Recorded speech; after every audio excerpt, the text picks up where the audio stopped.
Hello and welcome to the Business Spotlight interview series. I'm your host, Barrett McDonald. I'm happily joined today by Sam Daviau of UpBeing. He's the co-founder and CEO. Sam, thank you so much for joining us today. Would you like to kick things off a little bit about who you are and what your business is all about? Sure. Thanks, Barrett. Glad to be here. My name's Sam, as you mentioned, and originally from Toronto, moved to Halifax in the past 2 years, and actually moved for my fiance more than myself, but moved my business with me when I did, which was an interesting journey. If you want to talk about moving provinces with the business in hand, happy to jam.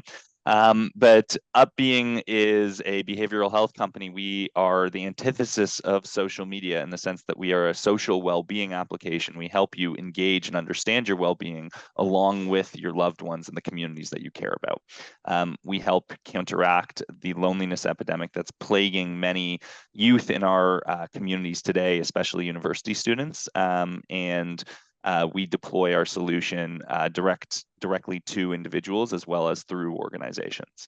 UpBeing is a highly engaging well-being solution, and we've had some fantastic results so far in helping people develop deep, meaningful connection with their loved ones and the communities that they care about.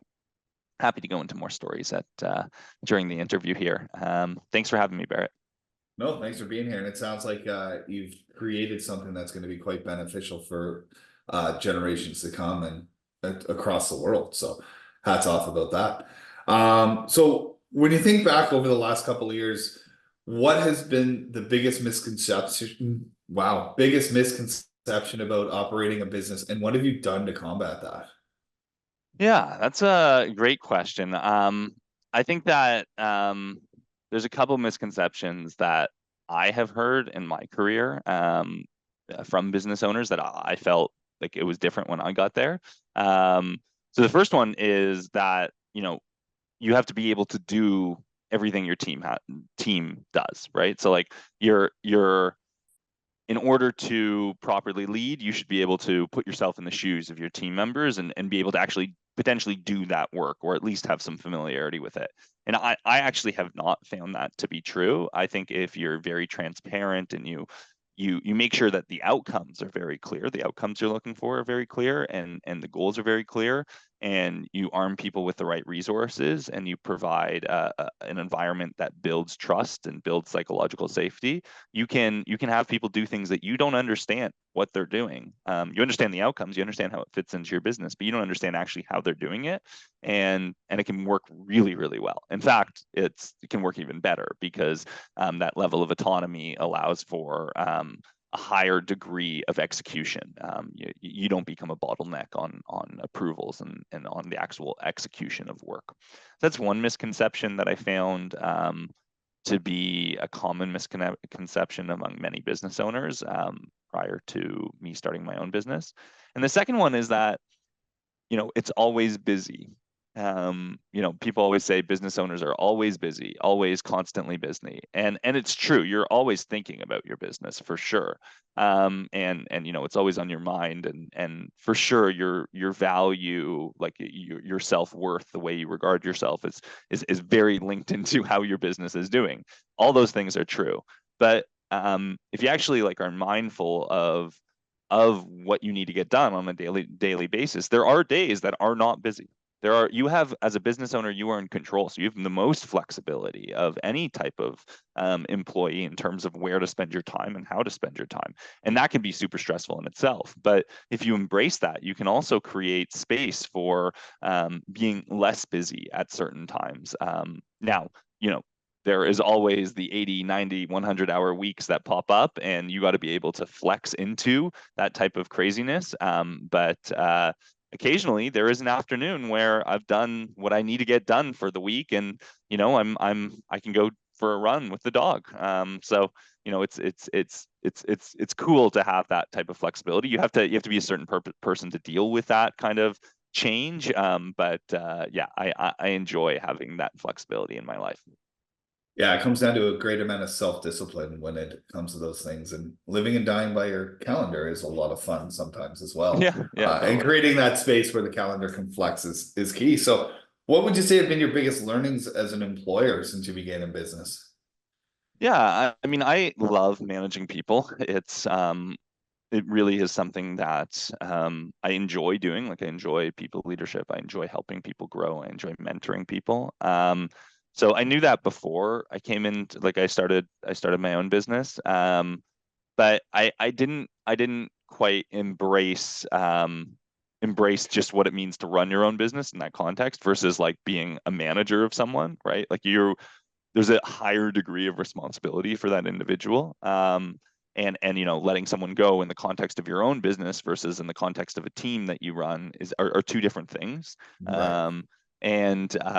So yeah, I think the biggest thing with people, over and over again is, one, always go deeper with people that you're going to work with than you think you have to.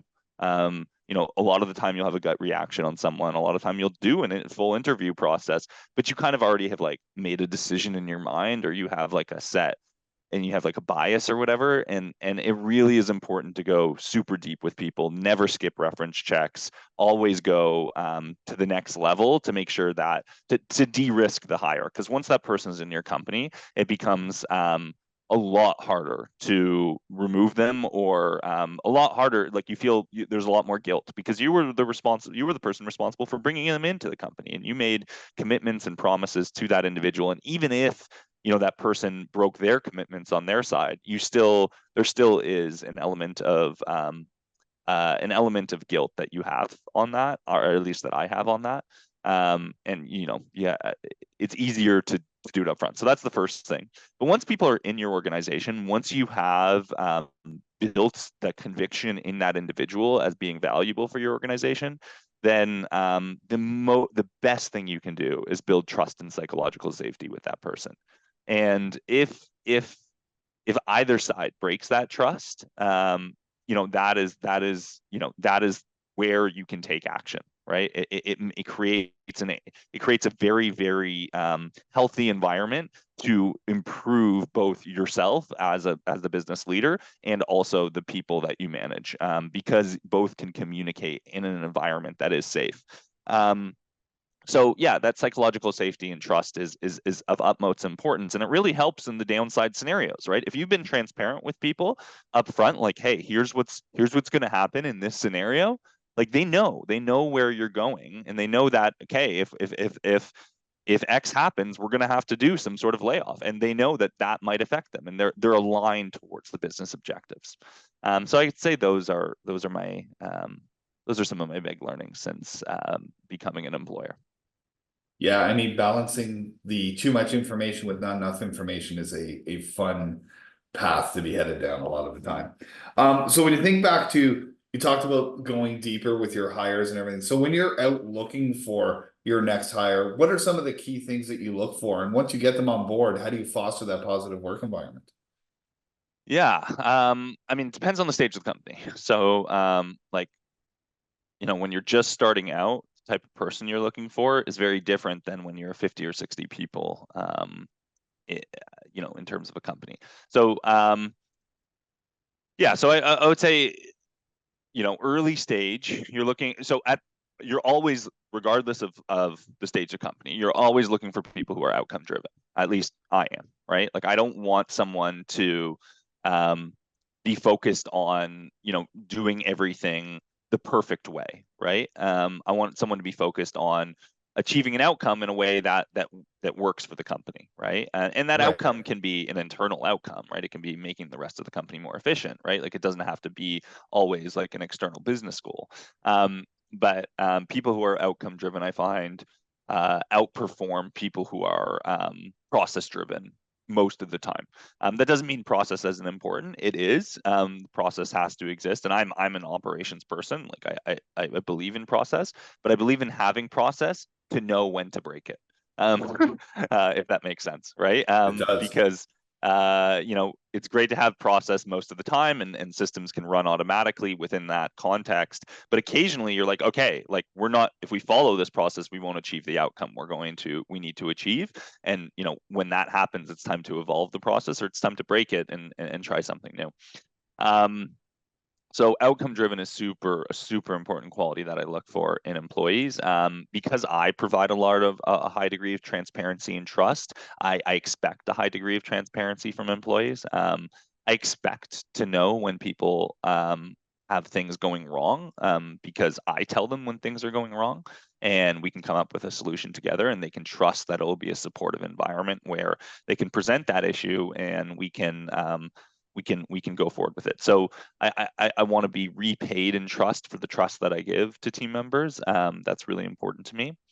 Um, yeah, and then, in terms of motivations of people, that's where it changes a lot from an early stage to a later stage. At an early stage, like if someone tells me, they are motivated to do a perfect job on one specific function, right? They're really, really, really like they enjoy the craft of design, let's say, right? And they are like a designer through and through, and they are amazing at that craft, and that is what they're a specialist in. That person is less attractive to me than a designer's that says, I love design, but I'm happy to do other things, or my Right. goals are to drive the company towards success, and I'm happy to flex outside of my role. I'm happy to do a variety of other things to help the company achieve those goals, even though my function is design. At an early stage, I would pick the second person, but at a later stage, I definitely pick the first person. Because at a later stage, if someone's going to do things outside of their role, if someone's going to get, they're going to step on toes of other people. There is Right. role accountability that exists at that stage. And there's more defined roles that exist. So motivations are really, really important. Understanding the people that, like, the person that really succeeds in an early stage needs to evolve if they're going to succeed at a later stage company, and vice versa is true as well. You need to be able to change how you work, and there's very few people in my experience that can do that, myself included, right? Like I know that there are certain things that I'm not as good at depending on the stage of the company. Absolutely. Fantastic outlook. And I think that that rings true, and that realization is massive. So I applaud you for having that. And thanks for sharing. If you think back and you wanted to start from square one all over again, what would you do differently the next time around? Hindsight's 2020. So I think there would be many things I would do differently next time around. Like I can think of like hundreds of things, right? Everyone says, I think it's popular within like the startup world, at least, to look back and say, even like successful founders will look back and say, oh yeah, I created $1 billion company. I could have done it in half the time, right? Like, if I didn't make that mistake, if I didn't make this, and ultimately that comes back to hindsight. Like hindsight is 2020 from that perspective. But the regrets, that's really what we're asking about here, right? The regrets that I have in my business, or the things that I would do differently to try to create a different outcome, really revolve around two things. One is people. I think that it's the hardest. It's in many ways, and maybe it's because I care about people. Maybe it's because I like leading people and I like seeing people grow. I find that when that doesn't happen, it can be, and it's not the outcome you were looking for with people. It can be a challenge. It can really be something Right.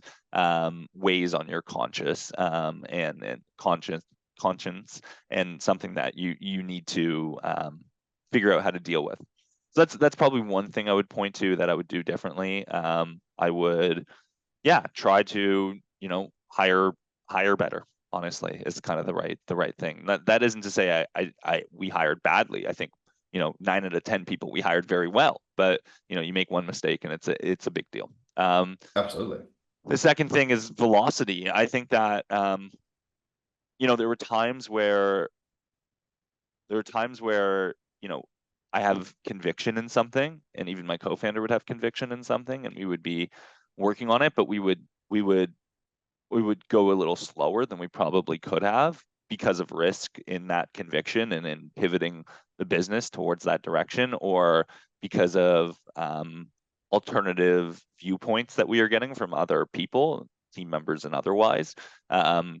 So I would bet more on my conviction than I did, because it ended up for the most part, not completely, but for the most part, between me and my co-founder, it ended up being right in the long run. But Right. potentially we had to do a few more tests, a few more experiments, a few more going in the wrong direction a little more than we probably needed to.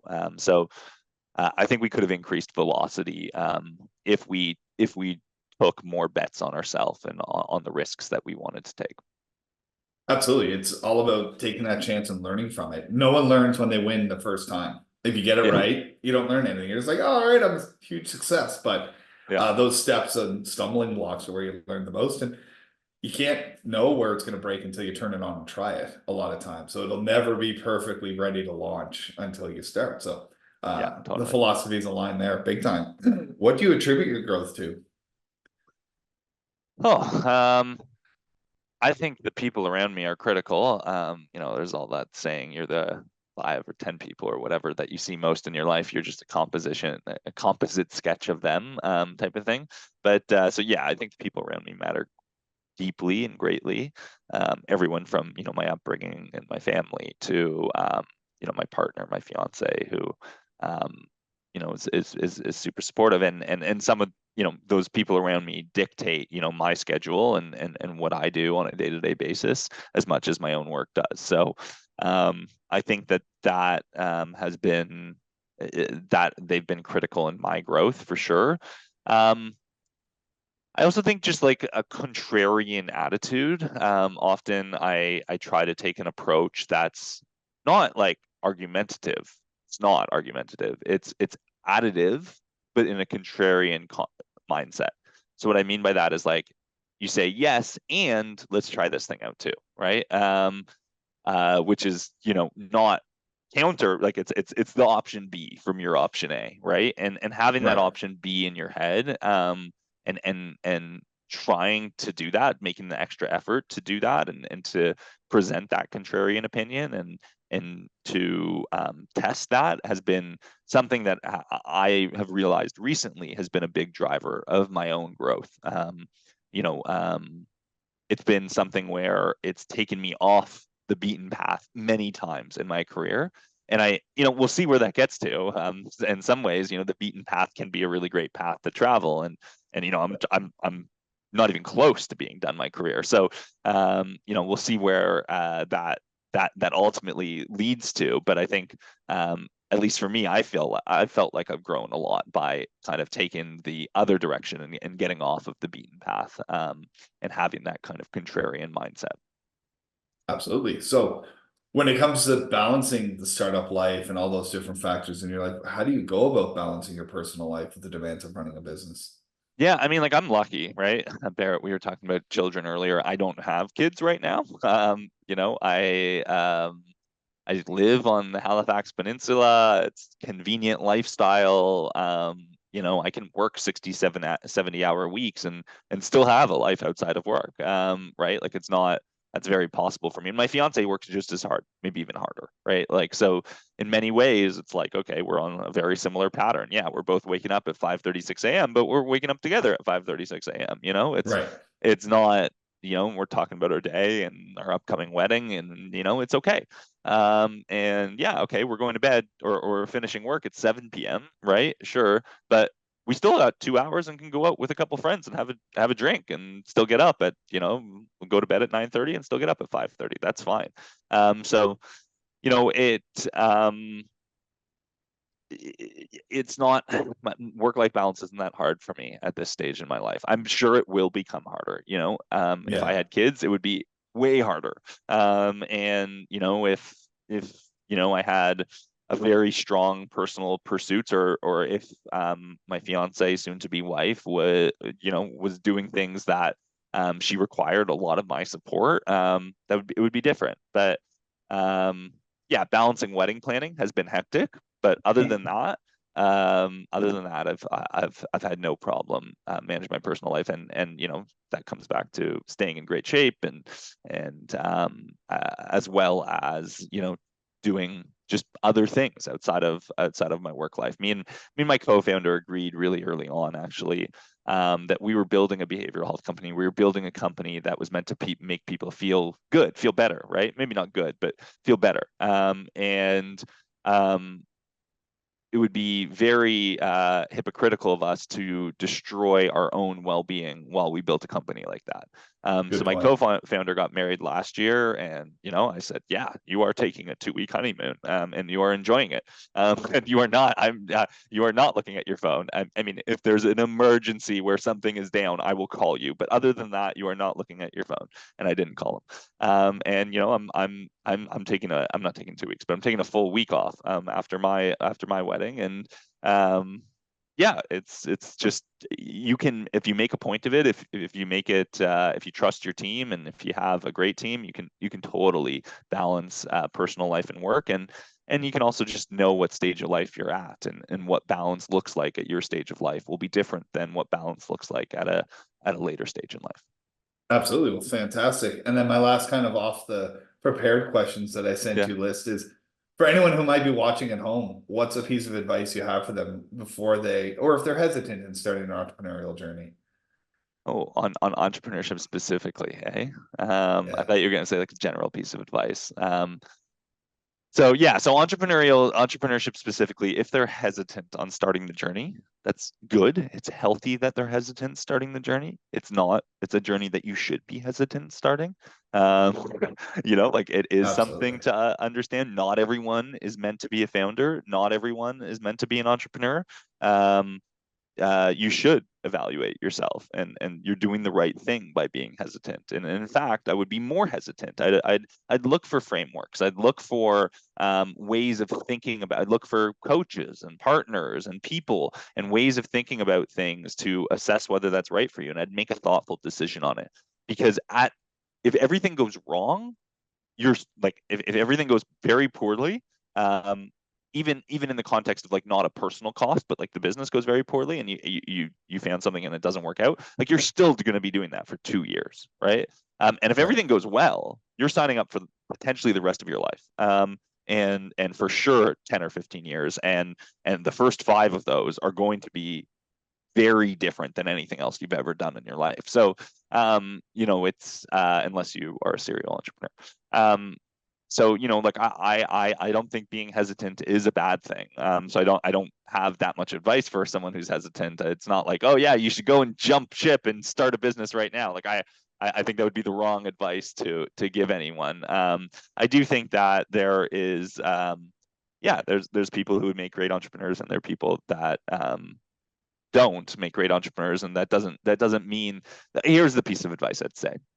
So your self-worth, your value as an individual, should not change whether or not you are an entrepreneur or not, right? You should Right. define your value as something outside of your work. And that is probably something that comes that's really dangerous with entrepreneurs, and that I find with many entrepreneurs. And there's lots of other lessons out there, and truths like entrepreneurship is lonely and all of that. But I think a lot of it comes from that self-worth definition, and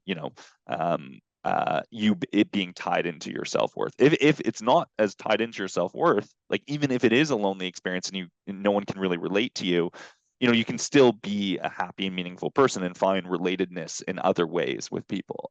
So yeah, tough question, but I hope that gives people some things to think about when they're assessing their own Absolutely. entrepreneurial journeys. Well, I think that, like most questions, the best part about that one is there's no right answer because it's Yeah, different for everybody, which is totally. amazing. So Sam, thank you so much for joining us today. My pleasure, I Barrett. really appreciate your time, and everyone watching at home, I look forward to seeing you in our next episode. Thanks, Barrett.